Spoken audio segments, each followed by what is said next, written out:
Hello, everybody, and welcome to the first episode of Like Father, Like Daughter. I'm obviously the daughter, if you can't see that. My name's Marina. And I am the daddy, and my name is Enin. Today's episode is going to be focused on Arcane, which is one of Netflix's most popular series. If you haven't watched it, you definitely should because the second season should be coming out next month. And it centers around a lot of different stories, but mainly the story of two sisters, Vi and Jinx, as they navigate a war that's kind of building between Zon and Piltover, which are the two warring factions. One is poor, which is Zon, and the other is rich, which is Piltover. And there's like this battle for science and things like that, lots of different themes.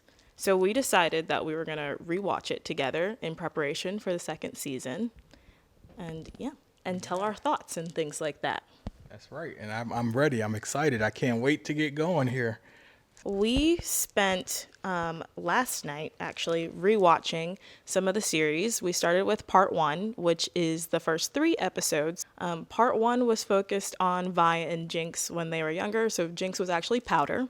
For those of you who watched the show, you might remember that she had that transformation. We haven't gotten there yet. So I thought her name was Ryder,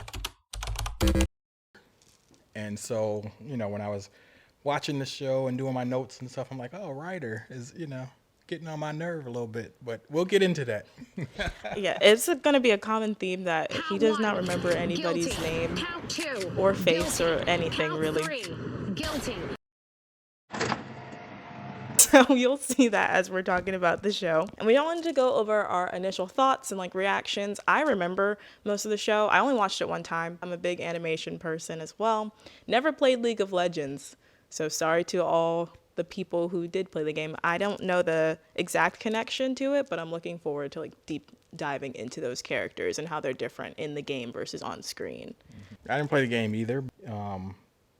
I know we watched the show, but like Marina just told y'all, I don't have a clue. Count 4. Guilty. I couldn't remember any of it. So, as we're doing the rewatch and getting ready for season 2, some of it's coming back, but I'm just like, this is like really like the first time that I'm watching it. So I'm, excited to get to the second part now that we have seen the first part because I love cartoons. I love anime.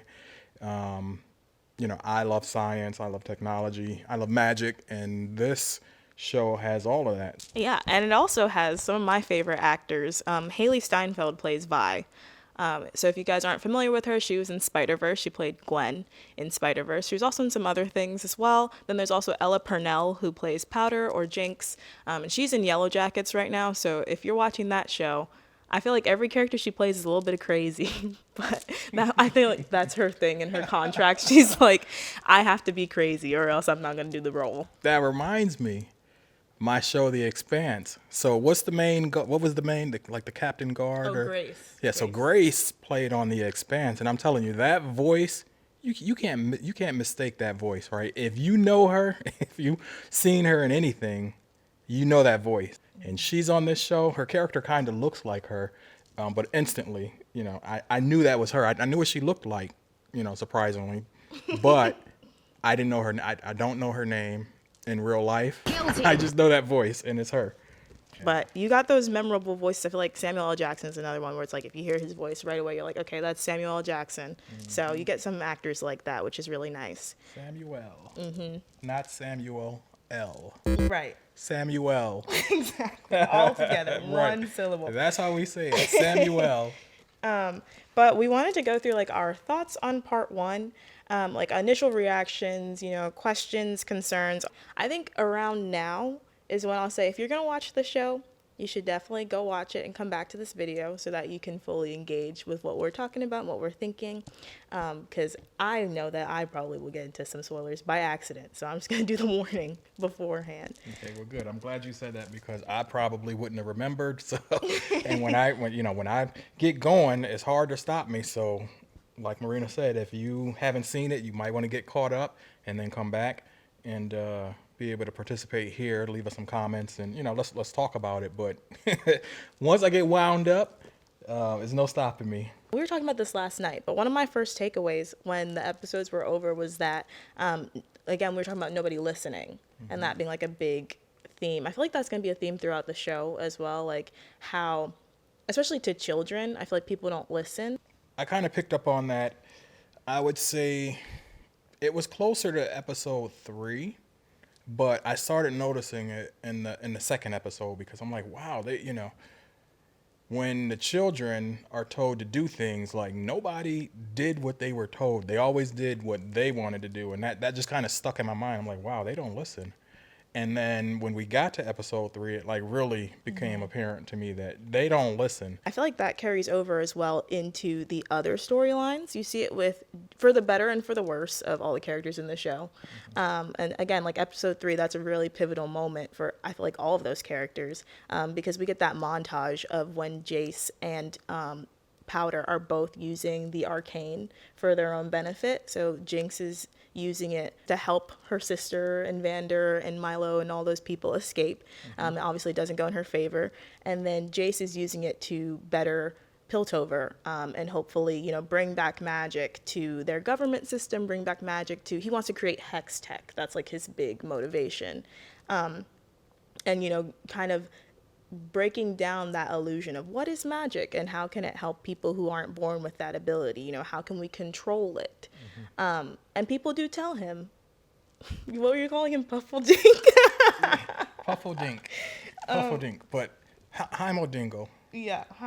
Heimodingo. Yeah, the short little puffy man, Heimeldinger. See, now I can't even say his name because we just went through that. Heimeldinger tells him, I lived through a time, I'm 300 years old, I lived through a time where magic was used for warmongering and to hurt people. And Jace is like, well, I know it can be better. And there's this like, I haven't experienced it, but I think I know better than you, so I'm going to do it anyway, which is like his form of being hard-headed. And even though it does lead to some great discoveries, obviously there's still that dark, sinister side of magic that they want to explore. Right. And when I saw Jace's scene, first of all, it was a little confusing for me because I didn't know that like he bumped his head or whatever, and it was like both of those guys were him. And I was trying to figure out, I'm like, what is going on here? With this little, I wasn't sure really if it was a boy or a girl. You said, who's this little girl? Right. I'm like, who's this little girl? Your son looks like a girl! I'm like, who is this?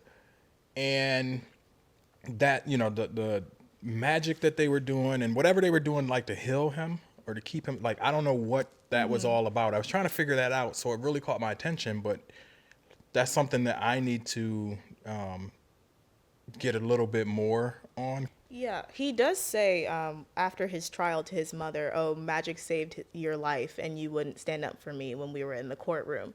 So I do think like there's a sentimental attachment to it because I don't know what world Jace is from. And I honestly cannot remember if they touch on it ever again in the show because we'll get to this, but I don't really like Jace. And so all my memories about his scenes are just erased from my mind.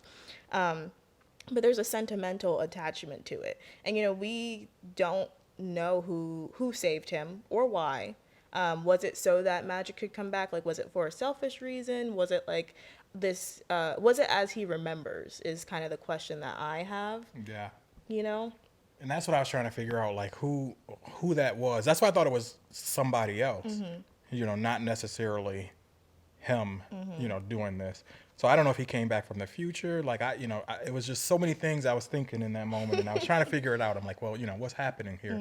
But I like how they do those cut scenes in the beginning, where they open everything up, and you kind of get, somebody's backstory. Yeah. So I find that really interesting.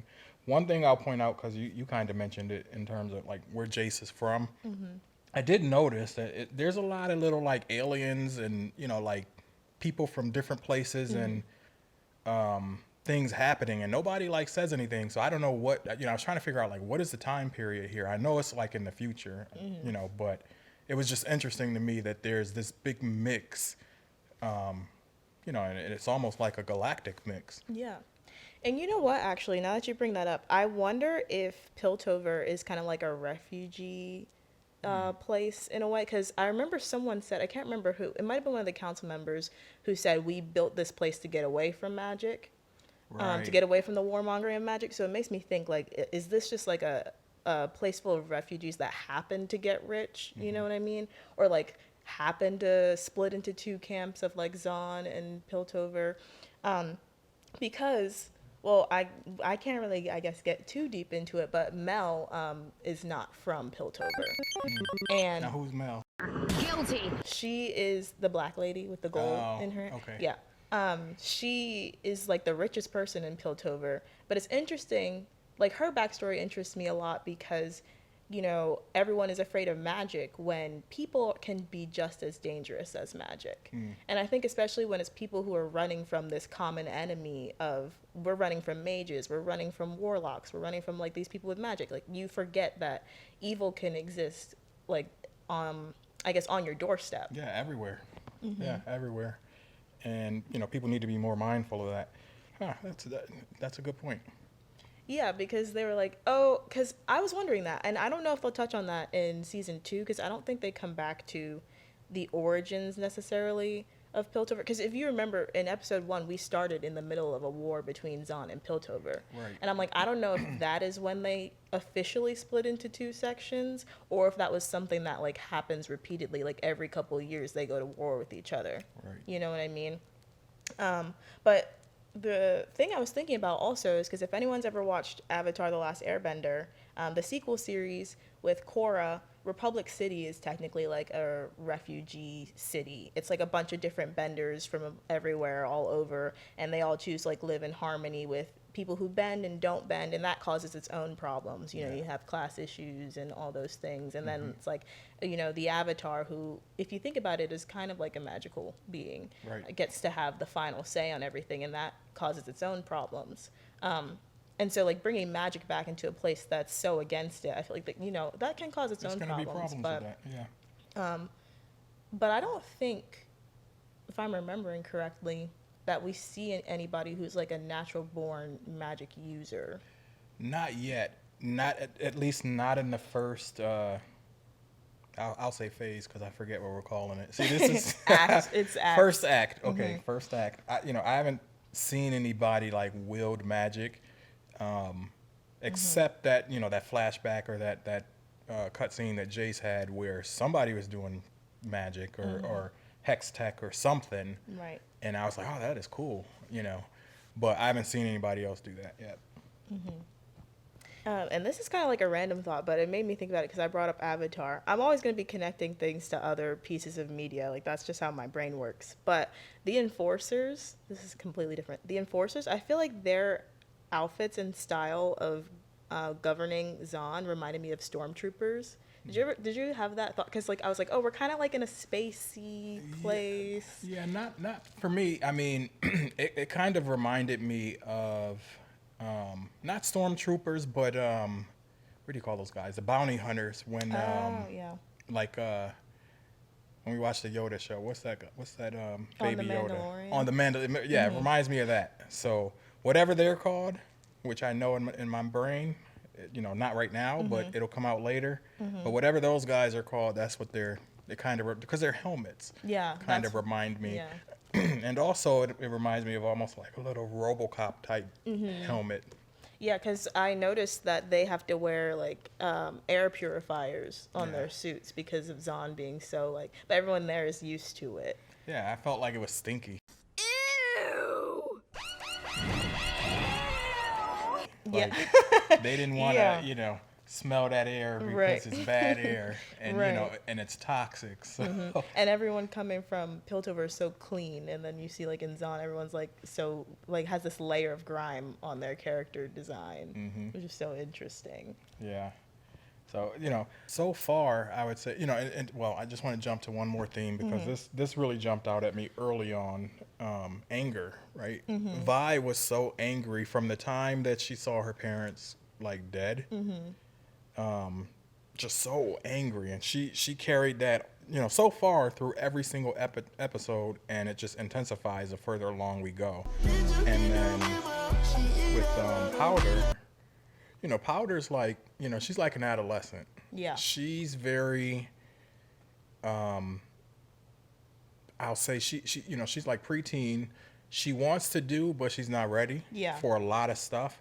But she wants to be in the mix of everything, and she just gets herself into trouble. You know, so her, I feel like her mental is like fractured, right? She's stuck as a child, but she wants to do some of the things that Vi and I forgot the other two boys. Milo and Clagger. Yeah, Milo and Clagger. She wants to do and act as if she's their age. Which I don't even know if we get a confirmation on what age exactly they are, other than that they're teenagers and Powder is maybe like 9 or 10. Which I'm thinking like Vi and Milo and Clagger are probably like either 15 to 16 maybe.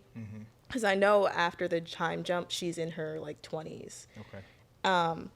But Who, Vi? Vi. Okay. And then I believe it might be like mid 20s, and then Jinx is like just nearing 20 or something like that, or Powder I guess would be nearing 20. And then everybody else is dead, so they don't get so mad. aged up. Why? Yeah, so that's another thing, is that this show is not afraid to write some really compelling side characters and then immediately kill them off. I saw that on Twitter this morning. They were like, it was like a meme about Arcane. It was like a cooking meme.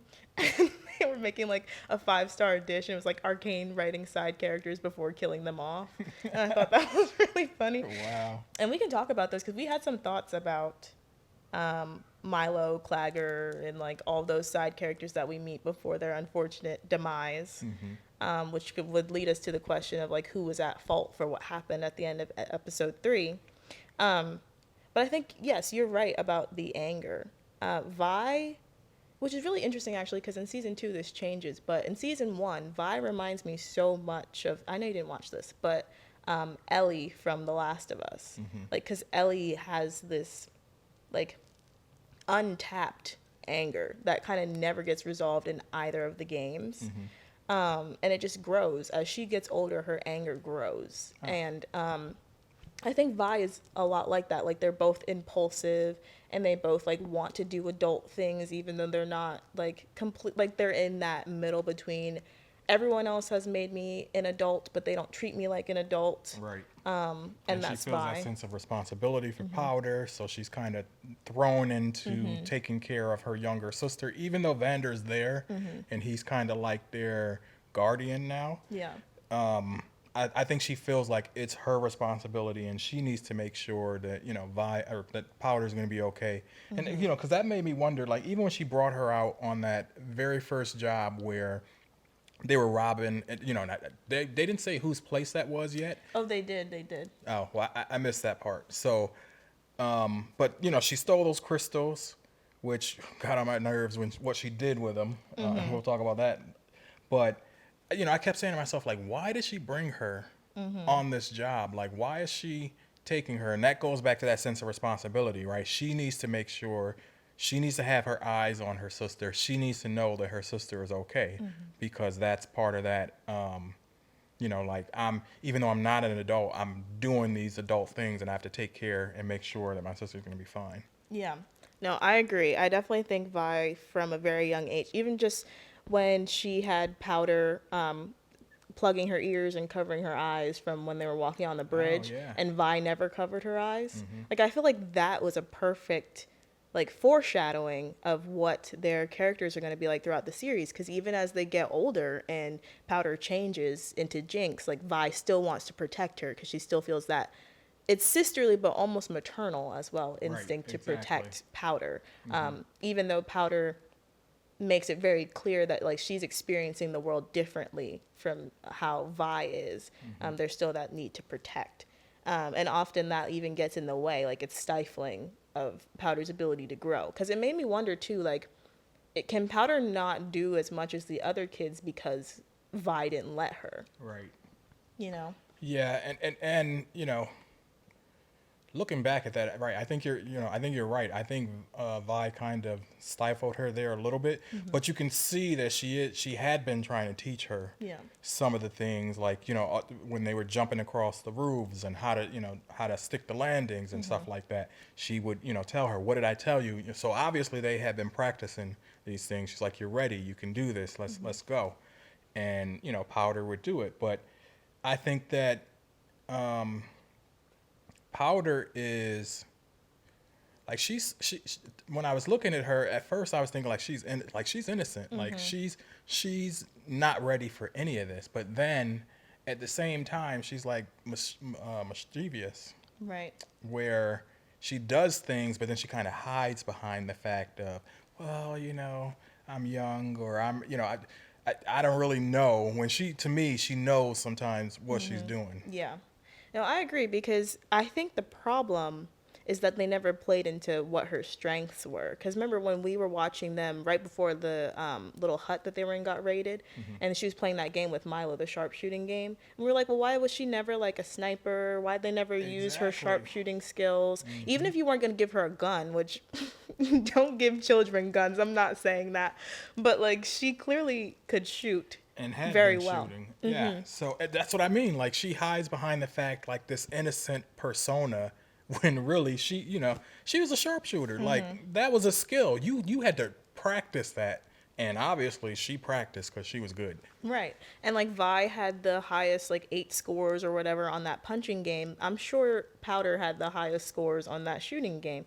But like, they were trying to make her do what they were doing, which, kind of limited her, because I feel like Vi was the brawn, and so were Milo and Clagger in many ways. I'm sure Clagger Which one was Clagger? with the little glasses. Is that the fat guy? Yeah, he looked like the guy The from big bone guy. from Pixie Hollow. So when they were fighting those boys, I was like, this dude, he can fight. Yeah. He was kicking butt. And I was so proud of him. I was like really enjoying that scene because I'm like, he was tearing their butts up. And so I feel like everyone wanted her to, use her fists, but Powder's strength is her mind. And which is A tinkerer. Yeah, exactly. And I think that it's really interesting that Vi didn't play into that more, because I feel like their job would have went a lot smoother if they thought about, okay, we're breaking into like this scientist's place, Jace's office. That's why he was okay. on trial. And now that makes sense because with the, and I was thinking that when he had that at the episode, was it 3 or 2? Whichever one they were showing where the black lady told him, you got like 1 day, 24 hours or whatever to prove to me. And then he had the blue stone too. And I'm like, oh, that's interesting that he has one too. But in my mind, it didn't dawn on me like that was his apartment. They broke in there and, so. Yeah, because we haven't really touched on Caitlin actually, because Caitlin, the blue-haired little girl that was following him around the whole time, that her parents were his academic sponsors, because he was at the academy and he was doing this research, which they didn't know was on magic. I guess they don't make you do like a thesis defense or anything at that school, because how did you not know that he was doing this illegal research for so long? The office is full of essentially nuclear weapons and no one did like a wellness check or anything. But Caitlin, she's like a part of like I think they're called like the Kiramans. I think that's their last name. So it's her and like her 2 parents, and they're like one of the richest families in Piltover. And she'll come back. It's interesting that she doesn't really play a huge role in part 1, but like she plays a huge role later on. And I don't know if that's just because like eventually, she meets Vi, as we saw, because we rewatched the season 1 trailer today, and she meets Vi, and that, gets her to meet Jinx and all these people. Or if like she was always meant to have such a big role, Right? Because you can't really tell that from part 1. Did you have any thoughts about her? Because she was barely. Yeah, she was barely in it, but I thought it was, I was curious about her character and her role, because to me, I could tell that she did have an attachment to Jace, but she's like, oh, you kind of like messed things up. I can't like talk to you now. I can't be around you anymore. And to me, even though she was saying it in like a calm way, she was super upset that like this had to end. Like that's how I was taking that. Could it be just me? But that's, I'm like, wow, she's like mad at him. And then her mom busts out, I'll get in the house. Yeah, because I think people were talking about this like as you watch the season. Caitlin and Jinx are kind of like I don't want to call them foils, because I don't feel like that's the right connection, but they definitely are like 2 sides of the same coin. They're very connected to each other, the way that their stories pan out. And I can't really say too much on that until later on why. But I think it's very interesting from the beginning, like they were always meant to cross paths. Because if you think about it, like you have to ask, like, who's the main character of this story, because it's an ensemble piece, and you obviously jump to Vi and Jinx, because like without that sisterly relationship, none of this story would happen. But I think you get those like secret players, you know, like Caitlyn is to me like a secret player who you're like, okay, she won't have that much of an impact on the story, but then she does, you know.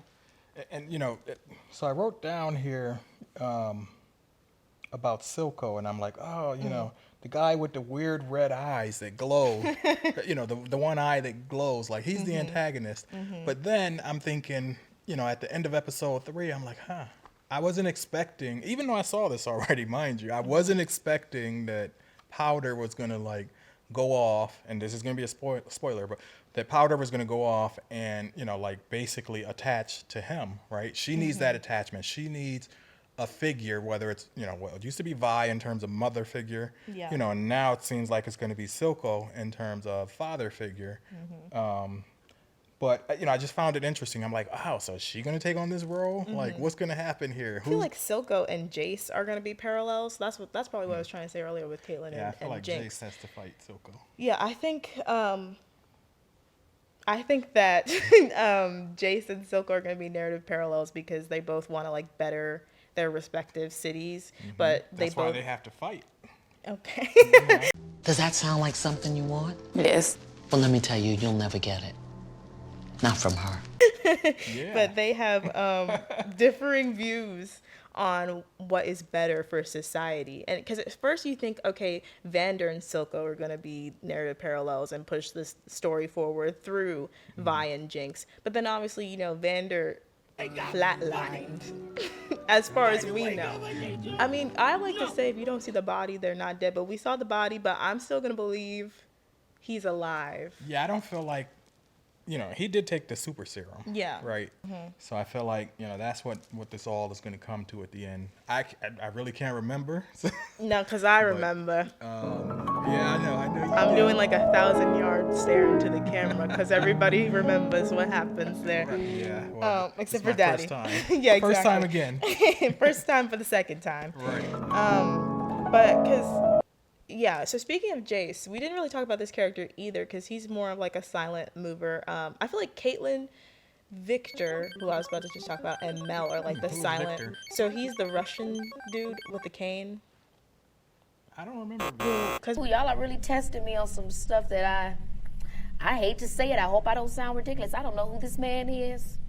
I mean, he could be walking down the street. I wouldn't know a thing. remember when, do you remember when Jace was like on the edge of that building? He was about to step off and I was like, was he about to kill himself? Oh, right. And then Victor yeah, came. that guy. Okay, so Victor came, and that's when he was able to get the Exactly. magic together. And Got that was a really crazy scene that I think they glossed over because I didn't know that when they canceled Jace's research, like they were gonna have to put him on a watch list. But I'm happy that Victor came and saved him because that was really crazy. Also because if you think about it, where Jace's apartment was, like he would have fell into traffic. Like that was a populated street, so I'm just happy that did not go down. Yeah. But Victor, because you have to think about it, because he is Heimldinger's assistant Okay.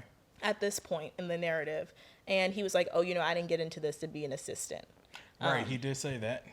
But and like knowing what happens, like you can definitely tell from his dialogue what he wants out of Jace. I won't say too much because again, like you don't remember all of it. But I feel like you can if you analyze everyone's dialogue, which the dialogue is written really well, because there's text and there's subtext, and that subtext, if you go back and watch it for the second time, you're like, oh wow, like I would have never thought that this would go that way.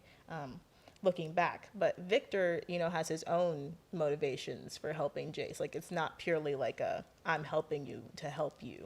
Yeah, you know, when just his whole aura that he was giving off when he approached Jace, I'm like, yeah, you know, you're gonna help him, but you got your own agenda. And you know, I don't know how Jace didn't see that. You know, he should I'm always, you know, I don't trust a lot of people. So, you know, if Victor had come up to me, I would have been thinking that in the back of my head. Yeah, you can help me right now, but you know, I got my eye on you. Right. I got one eye right open. on you. One Hello. eye open when I'm sleeping. Yep. But yeah, so and then even Mel, like this is something that I didn't think I would feel, but I did feel sympathetic for Now, Jace. wait, That is Mel sounds the so black mean. girl again? Yeah. Okay, please. Guilty. But she's also using Jace for her own She personal is. gain. I don't trust her farther than I can throw her. And I can't throw her far, but I don't trust her very much either. know. I love black people always, but Of she's course. definitely mischievous. She is, and you know, again, given where they live and everything, you know, everything that they're going through, everybody has kind of their own angle that they're coming at this from, you know, and a bit, you know, I'm trying to figure out like this whole council thing. You know, it doesn't give me good vibes. Like I don't no. like it. I don't like the fact that all these people kind of the way that they're ruling and making decisions like for the collective, like what we say goes. Oh, you got to bring it to the council. Oh, we have to Right. talk to the council. Oh, the council has to approve this. Like, get out of here with that.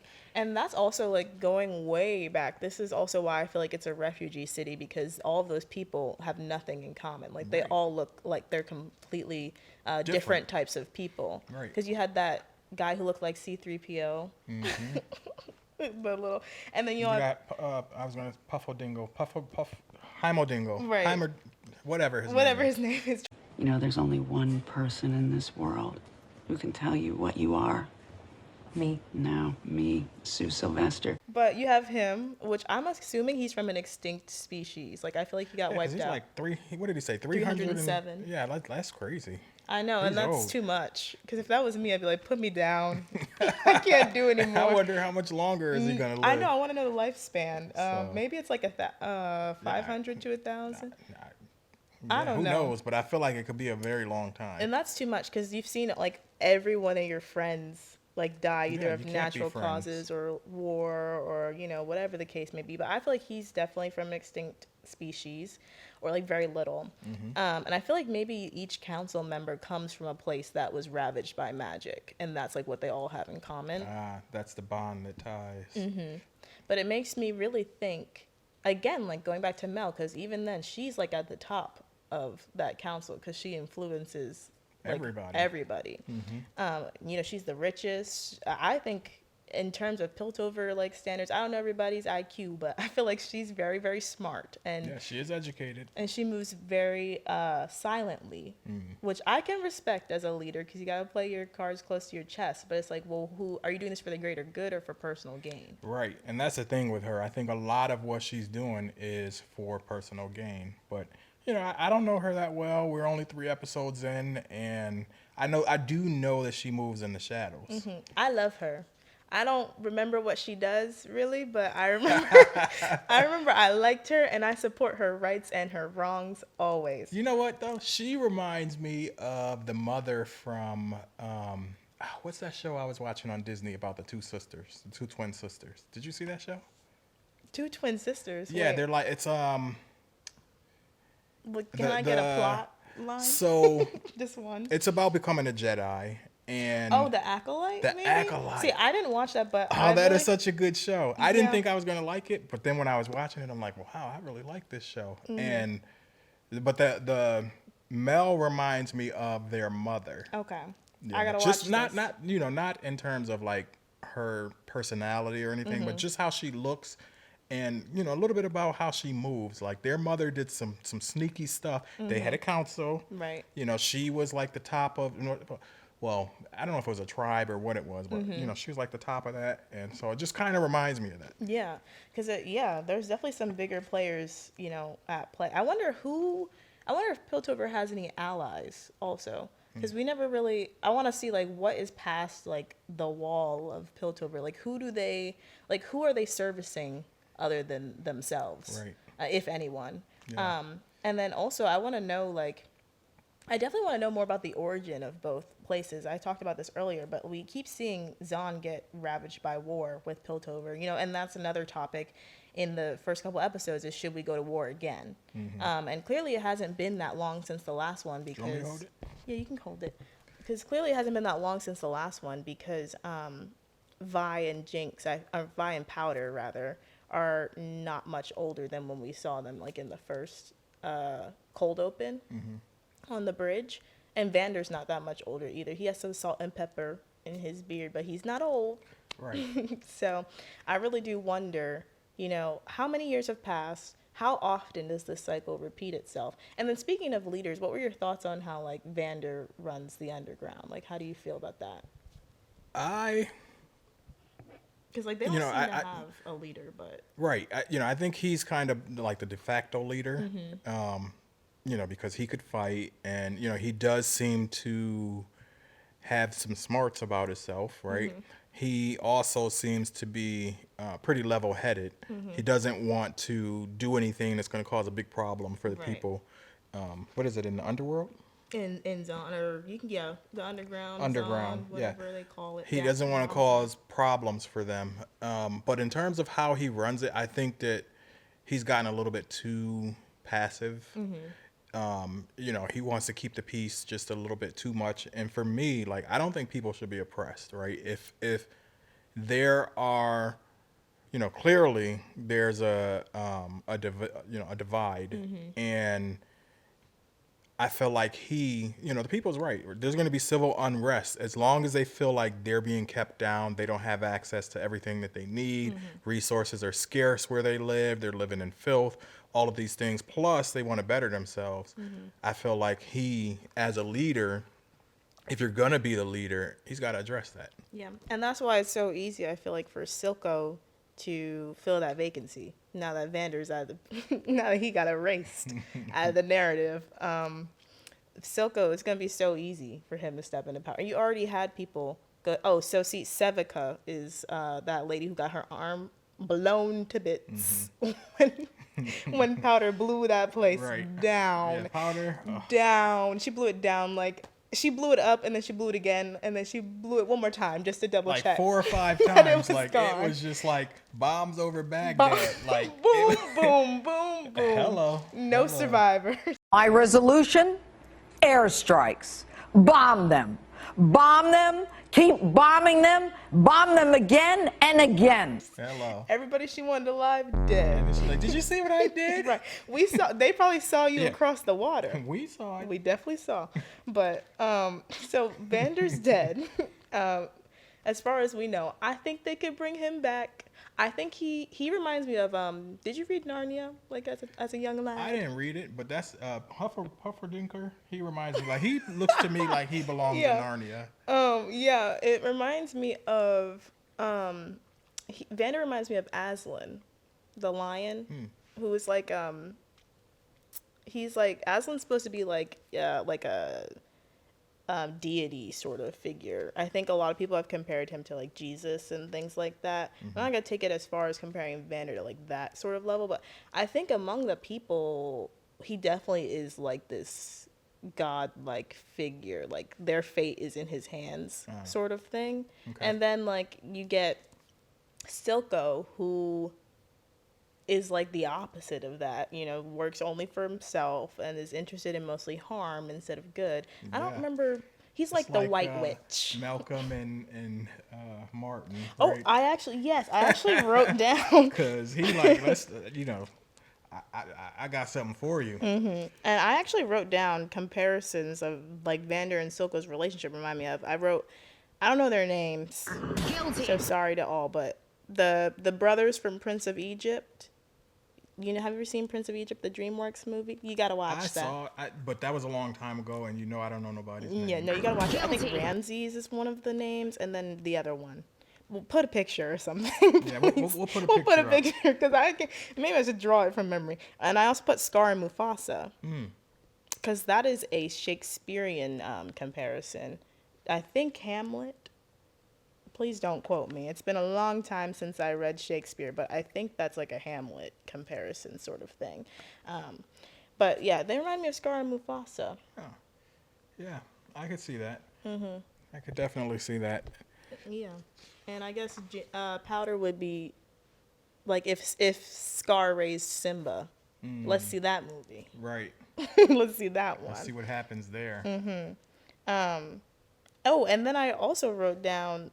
We talked about this a little bit, but I wanted to go back some because I really do think that Silco and Jace are the parallels. And I also wrote down other parallels that I saw. I saw a little bit of some Vi in Silco parallels, like that anger they have towards Piltover. Yeah, that anger is definitely something that's there. It's going to be a common theme, I think, as we move throughout the rest of the acts. I'm hoping to get to some resolution, at least somewhat, before we get to season 2. I think she's going to. It's really interesting to me because I feel like Vi, her character arc is like going from Silco to Vander and like maturing, hopefully, and losing some of that anger and like figuring out how to be a leader that does not just act That's in like, just. exactly A little bit more just. Exactly. Whereas I feel like Powder / Jinx, maybe hers is a little bit more obscured to me of like how she's going to choose which parent to pull from. Because if you really think about it, like, because Silco took her in, so that's now going to be like a father figure. And you already had Vander, so you have some, like, good philosophies in there. But I feel like she's going to have 2 wolves inside her of like, should I be good? Should I act in defense of good or in defense of evil? And what is evil? It's complicated. Yeah, good point. And with Powder, I think these traits were always there, but like I said, I felt like her mental was already fractured, and when Vi said, "Hey," like when Vi didn't really want to be around her in that moment. After the explosion and after she's like, "Hey, I can't believe like you did this," and she started beating her down. That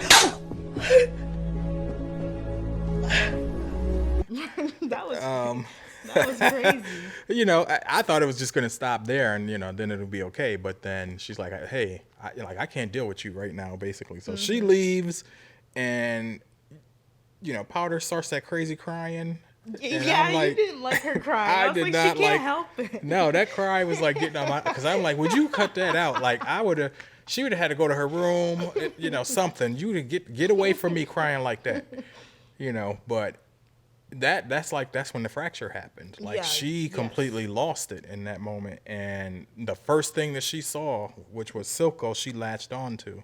And he was gonna kill her. Yeah, he definitely was going to kill her. That's his ego thing. Like he liked the fact that she latched on to him. He's like, hey, I can do something with this. And I feel like there's like this huge question, which I think it'll be interesting since you're a father in real life, in real time. Like, because people say that Silco is Jinx's father. Now me, like, because it's like a question of like, did he love her or was he just using her? Now me, I know my answer. Well, I can't. The jury is still out for me because I haven't seen enough to know, like what's going down there. But we shall see. Yeah, I think you should watch with that like question in mind of like because I feel like that's a theme throughout the show. Like, what is how we show our love to people even when they cannot service us. You know what I mean? Because I feel like unconditional love is you love people despite what they can give you. Like, obviously in a positive way. Don't take it to the extreme of, you love somebody even though they're hurting you. But, there's that question of what is family and, what testing the limits of family and those relationships that you build. And is it more important to be mad and angry, or is it more important to forgive and focus on the love that you guys have for each other? Right. And I think it's more of the latter, especially now that I'm getting older in life. Like, I'm realizing you can't hang on to the past. You cannot live in the past. You have to keep moving forward. Time doesn't stop for anybody. It doesn't pause. It does not skip a beat. It's always going forward. And with that, you got to do the same. So that's my belief on that now. And, I am every day trying to do more of that and less of living in the past. Yeah. So then I guess I can transition now to like our questions that we have like for the rest of the season. My main one is, where did Jace get those stones in the first place? That's a good point. Because I don't even know if that gets answered, but I need the answer soon. I need it now. If it's not now, in season 2, maybe, perhaps. And my question is, who's that wizard? Yeah, that right. saved That Jace? lady in the chair. Yeah. Who is that? Like, I want to know that. Yeah, I mean, I don't really have any other big questions at this point. I kind of like to watch with it, constant eye of wonder. Yeah. So as I'm going through, I'm like, yes, this is an entertainment, but it's also thought provoking, and it's making me think a little bit deeper now, just sitting here and as we talk about it. So when I go into Act 2, my eye will be just a little bit different. Your third eye My will third open, eye. like in Doctor Strange. But hopefully less ugly than how it looked on him, because that was scary looking. But yeah, I like that they end with that Silco quote, "We will show them all." Because what will you show them? Right. What is it? Will it be mass destruction on an atomic level, or will it be, bringing that peace and stability to Zahn, but in like a really messed up? He's like a Magneto, Yeah. sort of. I think he means good, but the way that he's going about it is probably not the best way. Not at all, actually. And we didn't even talk about him, but I just need to say this real quick. There's not much to say, but Marcus, if you're not gone, dead and gone, by the end of this episode 4, you get till the end of episode 4. I know who he is. I want him gone. I don't care how it happens. I don't care if a building falls from the sky. I don't care. Gone. Yes, sir. I need you to pronounce this man dead. Quickly, please. I beg your pardon? Because I blame him for everything. All right. Well, I think that's the way to, my last line I have written here is so ends chapter 1 or Act 1. And so our last and final segment just will be, as we watch the show, I'm making Daddy rate the characters using a tier list system, which is very popular with the youth these days. So the tiers are as follows. We have A tier, which is Vi. You don't get a choice because she's the best character in the show, to me. Okay. And to everyone. Vi Arcane, that's tier A. Tier B, if they have no fans, I'm dead. So that's someone you really like. C is problematic faves. So someone you like, but you can't really excuse their actions, really. D is girl whatever. So either you don't remember them or they didn't make any impact. And F is a face only a mother could love because nobody likes you. That is Silco right now. That's definitely Silco. So you want me to go through and rate people? So my A, I have the list of the characters if you don't remember who they are. Okay. So my and A. there only can be one. No, you can put as many as you want. Oh, okay. We can put a picture. We'll do it on the computer, and I'll put a picture in case we forget somebody. So tier A is Vi Arcane. So obviously Vi is in there for me because the tier is named after her.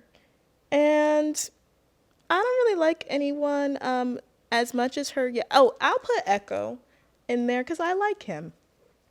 Echo was the little boy with the white hair. Oh, okay. Yeah, I liked Echo. I would give him an A.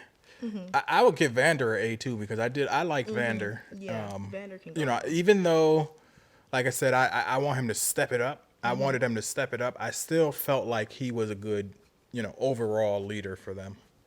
Yes, I agree. And I also, even though he was short-lived, actually he can't go in A. We'll go to B.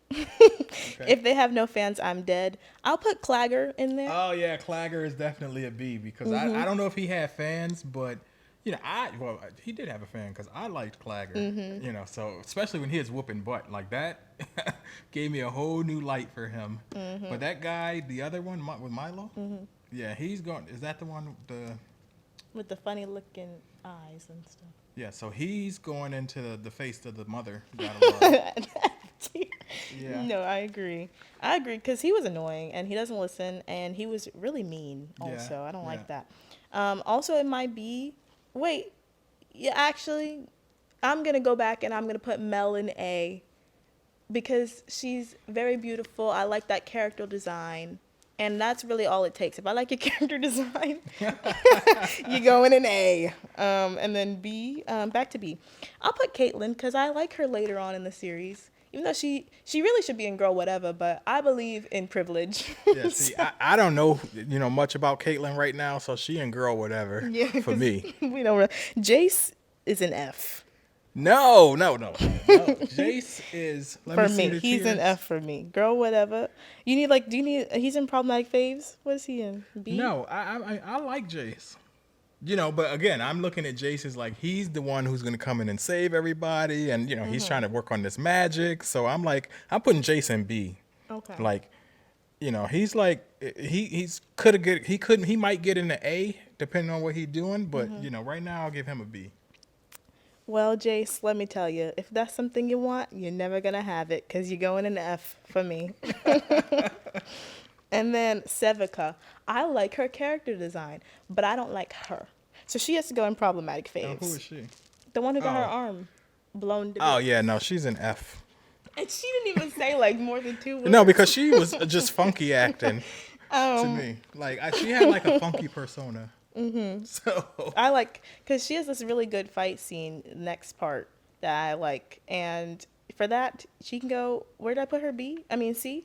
She can go problematic faves. So then next we have Victor. I don't really care what he has to say. no, me either. I think Victor is in girl whatever. Girl, whatever. Very much so. And let's see. Oh, we didn't even do Powder. And that's like the main. Oh, yeah, Powder. She's kind of in problematic faves. Yeah, I think she's in problematic faves because I like her as a tinkerer. But that screaming and that, you know, getting all like, what did I say about her? She was crying. Yeah, but I wrote something down about it because Powder is not ready. She needs to grow up and listen. Wow, you dragged her. that's what I wrote about her. Yeah. And her bomb did too much damage to the kids. She killed both them boys, and she used too many. Yeah, because 3 or 4 was too many. She didn't even know what they did. And you saw how it blew up just one, and you blew them to bits. But you know what? She's 9. 9-year-olds, her frontal lobe is like really far from being developed. Yeah. And it's never going to get there because Silco got in the way. But that's not her fault because she's 9. Okay, So that's why she in problematic. Exactly. 'Cause I like her, but she a problem. And you said Silco's in your F, right? And he's in Yeah. mine. There needed to be like a H tier for Silco of under the jail because that's where he should go. And I feel like that's like and then Marcus, you know what I feel about you. So we don't even have to do the tier. Yeah, and Marcus is not on my radar at all. He ain't even on the radar. So, you know, for That's me, separate. that's you a whole separate tier. And I feel like that's like all the main players at the. You didn't So put far. Mel. Where you Oh, put for her? me, Mel is, I don't know. I think Mel is like a problematic fave. Like, I like her, but she moving in them shadows. Like, she being real shifty. So I got to keep my eye out on her. What is it? Real players move in silence, Hello. and that's her motto. That's her thing. So we'll keep you guys updated on those tiers as we go. Again, if we forgot anybody, we'll just put the picture because I'm going to do it on the computer also. And yeah, hope you enjoyed the first episode. Yes, we More to come. hope you enjoyed. Make sure you come back for part 2 when we review the next act as we get ready for Arcane season 2. You know, I usually don't like to ask people to like, comment, and subscribe, and you know, all of that kind of stuff. But you know, if you enjoyed this video, let us know. Drop us a comment down below. You know, let's get some engagement here so we can get an idea of what you guys are thinking. And if you got questions, hey, drop them in there. We're happy to talk about it. Or theories, comments, concerns. Also, I have no shame. So all my friends, if you don't like and comment and subscribe, I'll be showing up at your doorstep. Hello. With something sinister in my pocket for you. Me too, and it's gonna be one of those blue gems. It is 4 of them, right outside. Okay. Hello. If you see a monkey on your porch, Right. And it's clapping like this. I'm just saying. You already know what time it is, so you better vacate. Either get on the ship or get blown up. That's Powder's motto, Hello. and we gotta take that to heart. All right. So I guess that's it. Then Yeah. we can go So, ahead and end it right here. Thank you guys for watching. Yes, thank you. Bye. Bye.